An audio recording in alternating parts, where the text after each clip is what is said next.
Welcome to a special edition of The World. Over the next half hour, we're going to bring you 2022's top international stories and some of the more memorable reports from the ABC's team of international correspondents. We'll start with the year's most compelling development, the war in Ukraine. Back in February, Russia had launched its full-scale invasion of the country and a battle raged for control of the capital, Kyiv. Here's our Europe correspondent, Isabella Higgins. The battle for Kyiv has begun. This residential building, the latest target as Russia continues its march on to the capital. Residents evacuated as buildings came under heavy artillery fire. Another sleepless night as explosions and gunfire reverberated across the city. As the Russian offence edged closer, nothing was safe in its path. Самолет опять. Ебать, видели?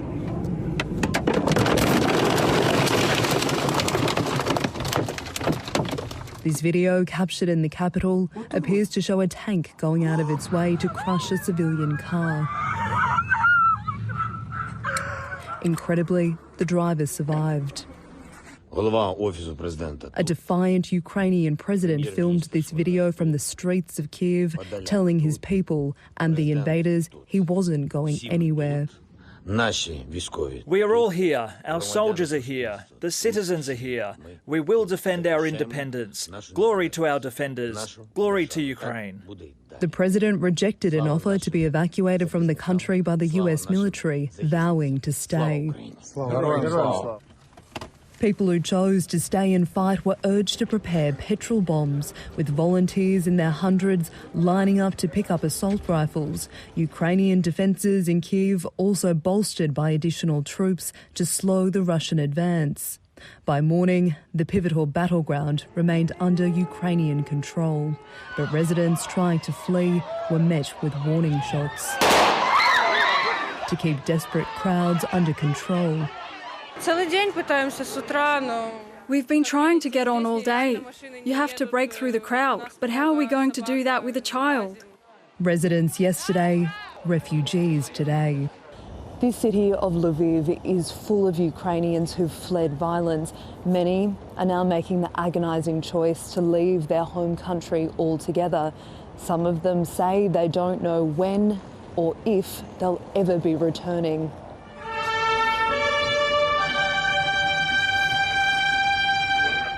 Ukrainian streets are becoming increasingly empty, but their spirits are not. The national anthem uniting its people at a time it needs it most.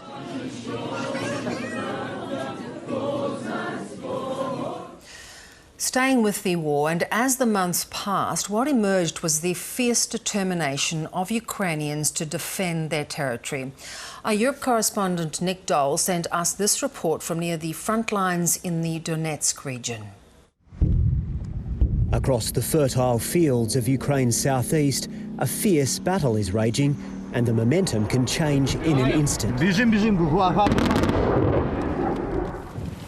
Ukrainian troops have taken us near the front line. They've managed to push Russia back here. But a massive missile crater shows the power of Moscow's military assault. The soldiers here say Russian forces are throwing everything they can at this front now that they've pulled back from the capital, Kyiv. They have much more weaponry, artillery, tanks and soldiers. But we're protecting our assets.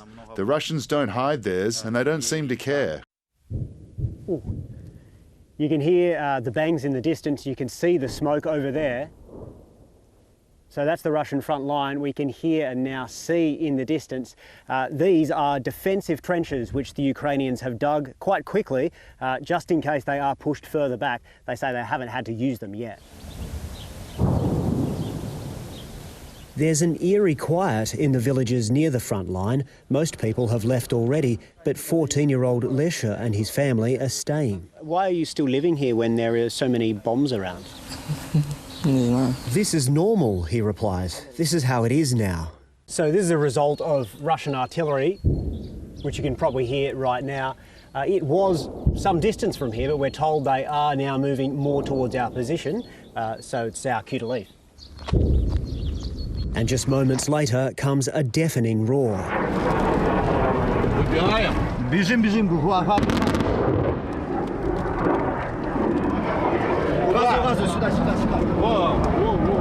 It's a Ukrainian jet, we're told. It's firing flares to stop a potential missile from locking on.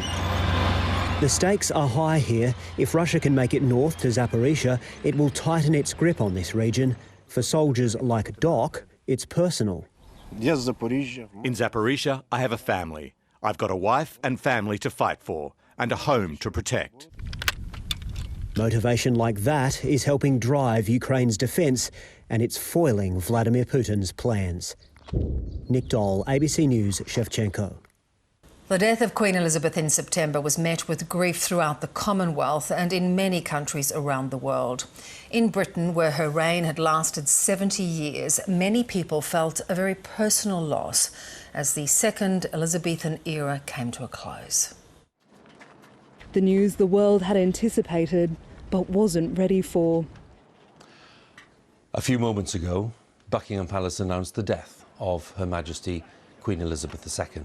It's quite upsetting, really. You know, just that feeling in your stomach, you don't really know what to say. As the news spread, crowds outside the palace grew, hundreds turning out to pay tribute and share their grief.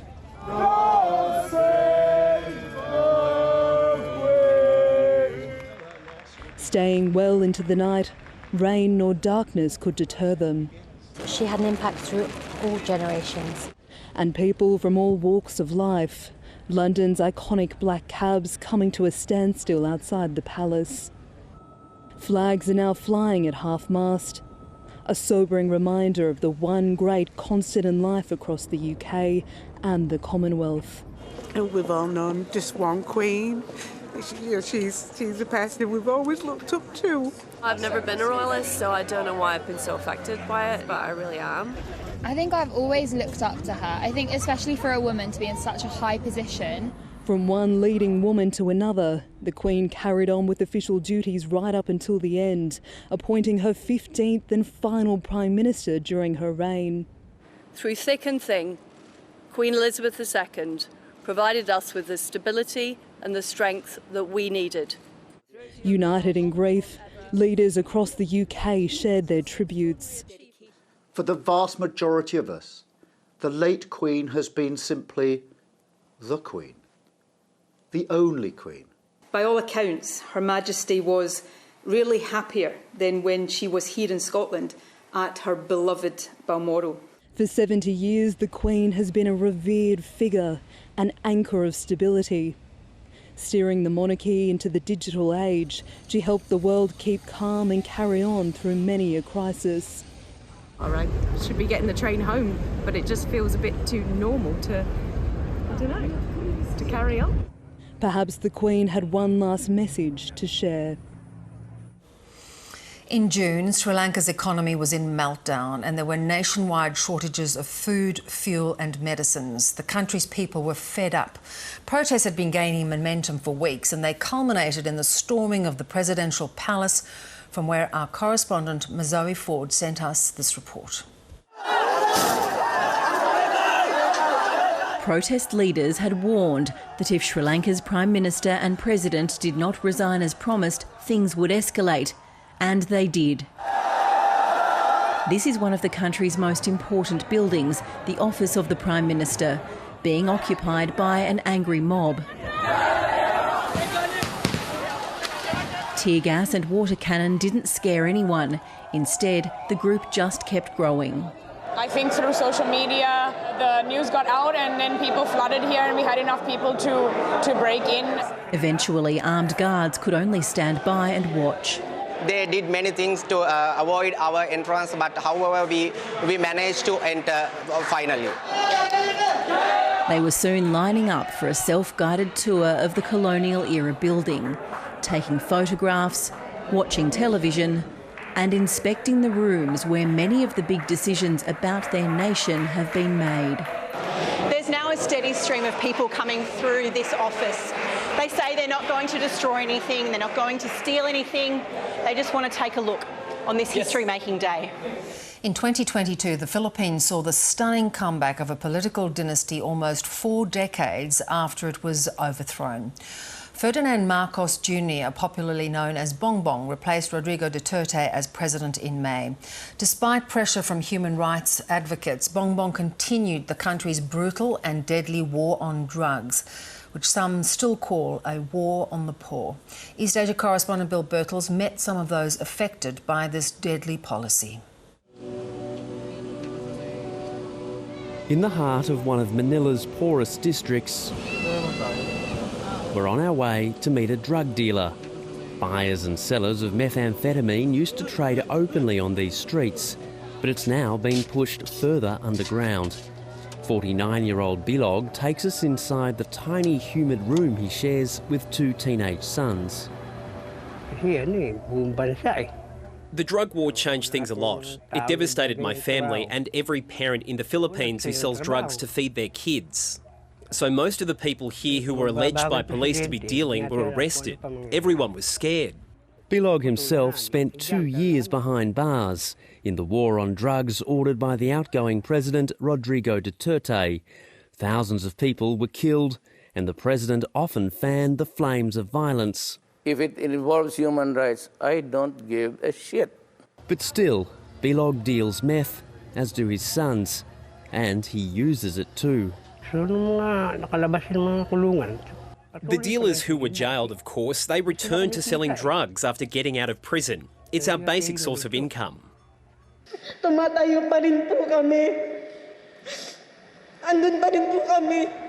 At a church across town, a look at how much worse things could have been. People here lost sons, brothers and fathers. The relatives of the people here today were all shot dead in the drug war. Some were small players, some they say weren't involved at all. Their bodies were buried quickly and they never received a proper service. So this is all about trying to give their relatives a bit of dignity. Definitely it's the poor who are mainly affected here. Father Flavi Villanueva is one of the Philippines' most vocal critics of Duterte's war on drugs.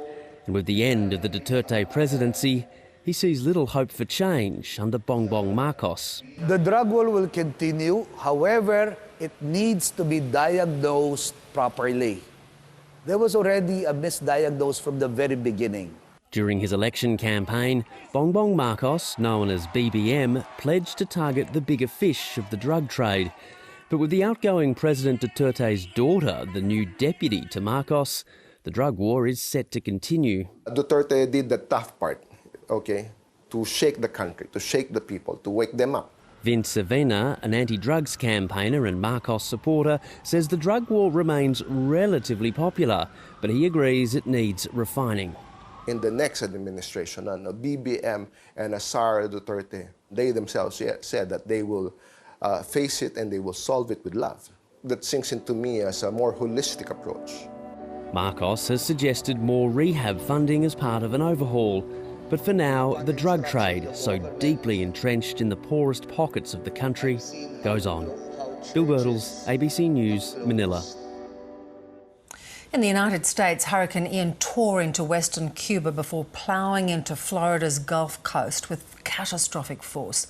Ian assaulted the region with howling winds, torrential rain and a treacherous surge of ocean surf. Tens of thousands of homes were destroyed. Our North America correspondent Barbara Miller met some of those who were struggling to survive in the disaster zone.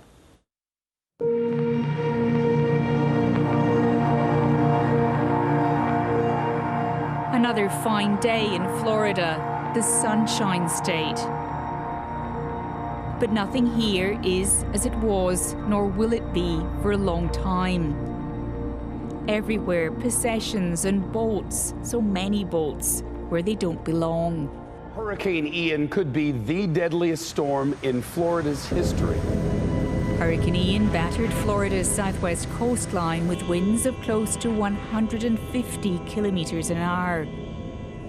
Are you kidding me? It doesn't hit a house.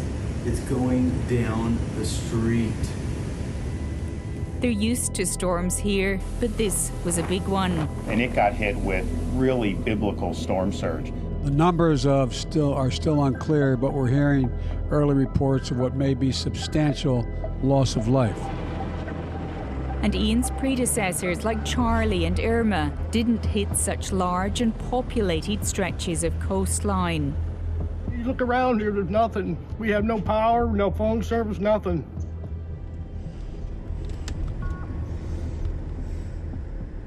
Heading into the disaster zone towards Fort Myers Beach. They're calling this Ground Zero.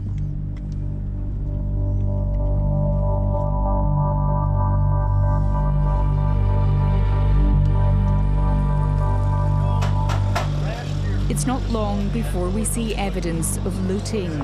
Everybody's been taking water and some stole cigarettes and beer. I'm not angry. I mean, you expect this kind of thing, you know. People need stuff and they're going to do what they have to get it. It's a drill. Gas station worker Joe Ranlett needs supplies too. The storm washed away his trailer home and just about all he owned. Phone, my wallet, I have no ID, no clothes, no nothing. Like a lot of people around here, he won't be getting any of it back on insurance. I live day to day, you know, I live paycheck to paycheck. We struggle to survive most of the time, so paying extra money for insurance, who's got it, you know? It is what it is. Yeah, the little Mexican store up there, I know he's selling stuff for cash, so cigarettes and everything, so. Can I help you? It's here we meet Lonnie and Patsy. We lost everything in Bayside. Up this far up to water. You were that far up to water? Yeah. Can't go to work. I don't have a vehicle, so right now I got money. Can't find the ATM. I got $41 in my pocket cash. Yeah, this is my house right there. This one? Yeah. Right here. Okay. Here we are in Fort Myers Beach, Bayside Estates. For a long time, the living was easy at Bayside, an over 55s community. But Hurricane Ian has changed all that. And my laundry room was over there. Oh my God, I know. It's horrible. Yeah. This is where we were standing, right here. My mother's pictures and all that. As the water came up to their chests, Lonnie, who can't swim, was apparently saved from drowning by Donald Trump. Is that the thing you were wearing? Oh yeah. Oh, I gotta it was blown up. Gotta get that. I gotta do a plug for him. I've worked all my life, and I'm finally retired. And then this, all what I've worked for and all that. But maybe it's just material things, I assume. Few phones are working and friends are checking in on one another in person. We lost everything, I know it. So did I. I was holding on to the ceiling fan in that little peak going, oh my God, this is it. Yeah, that's how lying I was. I know, but just breathe, it's okay. This feels like disaster central. Responders are pouring in, but many of those living on the fringes are still waiting for help. We don't have a leash, so we're improvising here. Sean Hunt survived the storm by clinging to a tree. It's time we feel that the government loves us, to aid us. Later, help arrives for Patsy and Lonnie. We got you taken care of. So what's your name? Okay, thank you. We got a nice little elevator for you over here. I'm Corey. Nice to meet you. When the volunteers turned up offering a bed and a shelter, they didn't hesitate. I'm not really a handicap yet. That's all right. At the prospect of a safe and dry night, ahead of an uncertain future. Now to Somalia, where the devastated nation has been brought to its knees by its fourth year of drought. Hundreds of thousands of families are displaced, hunger has reached catastrophic levels and people are starving. Correspondent Tom Joyner sent us this report from southern Somalia. And just a warning, it does contain distressing images of children suffering from severe malnutrition.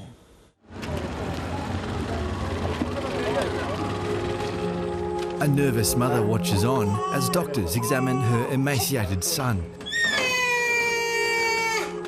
She's one of dozens of women from outlying villages who show up with starving children at this clinic every week.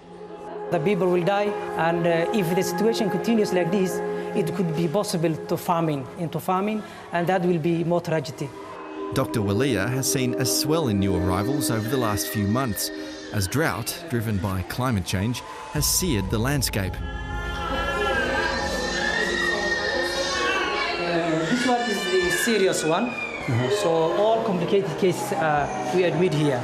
So let us look inside.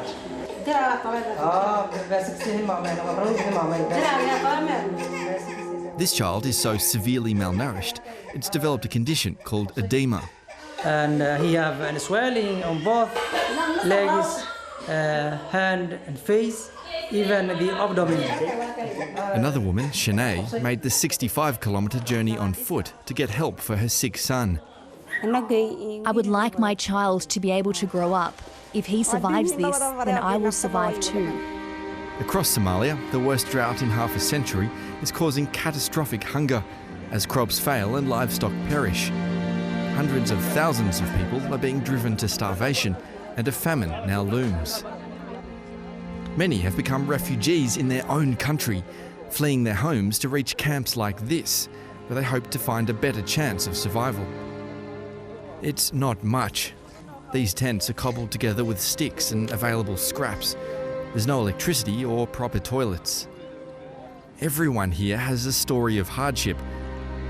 After her 4 cows collapsed in the heat, Kitaba Abdi Hussein arrived with her children only days ago.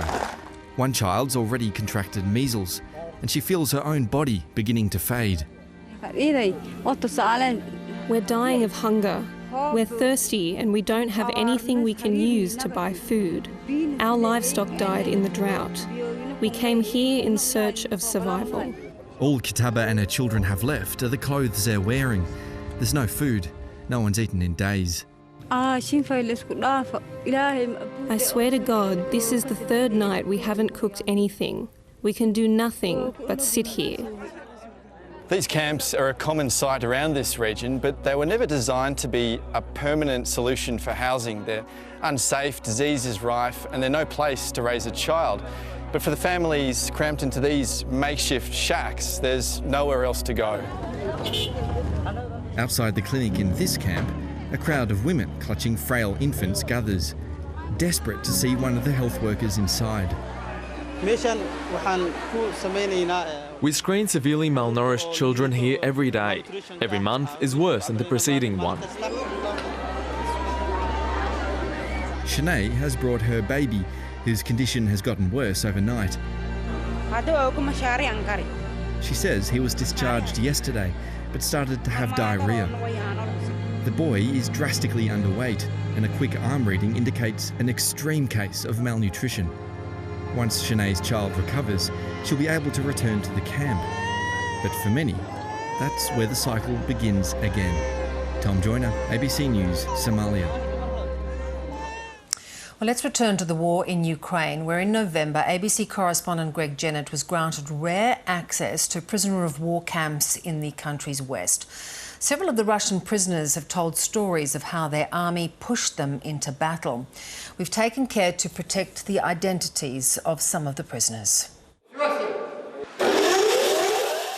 Their work's an extension of their misery. Once were warriors, but now they languish. Former fighters in Ukraine's central POW camp.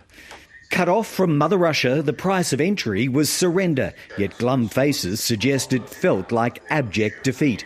TV tells a little of the old world through the enemy's lens, otherwise it's silence. Tedium and melancholy are punctuated by just a few moments in the daily regime. Exercise is one, meal time's the other. Old, young and expressionless, prisoners gather here 3 times a day. Chatter's minimal, but we talk all the same. Daniil's 21 from Siberia and was 3 years into army life when sent to Ukraine on the war's first day. It ended for him in July with a bullet in the leg. He stays in touch with relatives.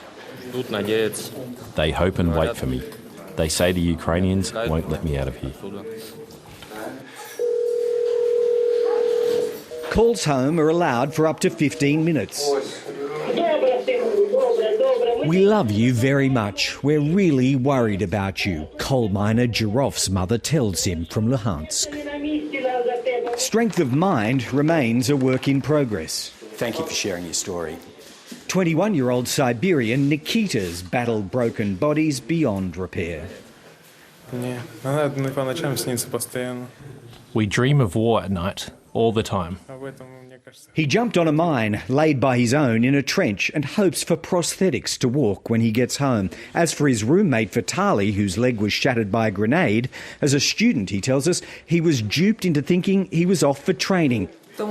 All mobilised troops have the same story. We weren't trained, just sent. Nobody was trained. Sent like the idiots to slaughter.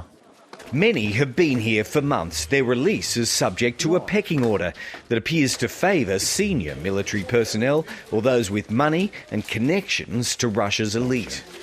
Suffering is universal. It doesn't pick sides. We don't know for sure, and we can't really, but it's likely that Ukrainian soldiers held in Russia's camps are faring far worse than in this place. And although prisoner exchanges are picking up, the intensity of combat on the front lines mean they'll probably never keep pace with the sheer number of prisoners surrendering and entering this system. Eventually, prisoner exchanges will make a dent in numbers, but many will surely stay in decay until this all ends. Their Russian boots stuck on Ukrainian ground, if they're still left standing. Greg Jennett, ABC News, Lviv. And finally to Japan, where North Asia correspondent James Oaten took us back to 1972 and inside Tokyo's Nakajin Capsule Tower. The Lego-like building was supposed to evolve with the times, but instead this unique piece of architecture turned into a time warp. This strange tower may look like a pile of old washing machines, but it's one of Japan's most important pieces of contemporary architecture. Tatsuyuki Maeda loved the tiny cubes so much he bought 15 of them. This one was kept in its original 1972 decor. I wanted to protect this building, so that's why I kept buying more capsules. At just 10 square metres, the apartments originally came with a few basic comforts, but they weren't designed for ordinary living, but rather a place for businessmen to sleep after a late night at work. It's very small, and the windows didn't open at all, so the ventilation wasn't good. The Nakajin Capsule Tower was built in a rapidly changing Tokyo, prompting young architects to see cities as living, evolving things. Each capsule was intended to be taken off and replaced every 25 years, but that never happened. It was assembled from the bottom up, so they couldn't easily replace just the middle part. As a result, they had to remove all the capsules at once, so it wasn't easy to change. Unable to evolve, the capsule tower fell into disrepair. Fans gathered to take a final photo as demolition officially began. Supporters of this building say Tokyo has a pretty poor reputation for knocking down some old, unique buildings and replacing them with some rather uninspiring designs. We don't yet know what's going to be built on this site, but the loss of another unique structure is fueling calls for better heritage protections. I fear Tokyo will become a dull city. It's hoped the cubes will live on in showrooms and museums across the world. James Oaten, ABC News, Tokyo. And that story from James ends the show. The World will be back in 2023 from January the 2nd on ABC News Channel and on iView. I'm Bev O'Connor. Thanks for your company. Bye-bye.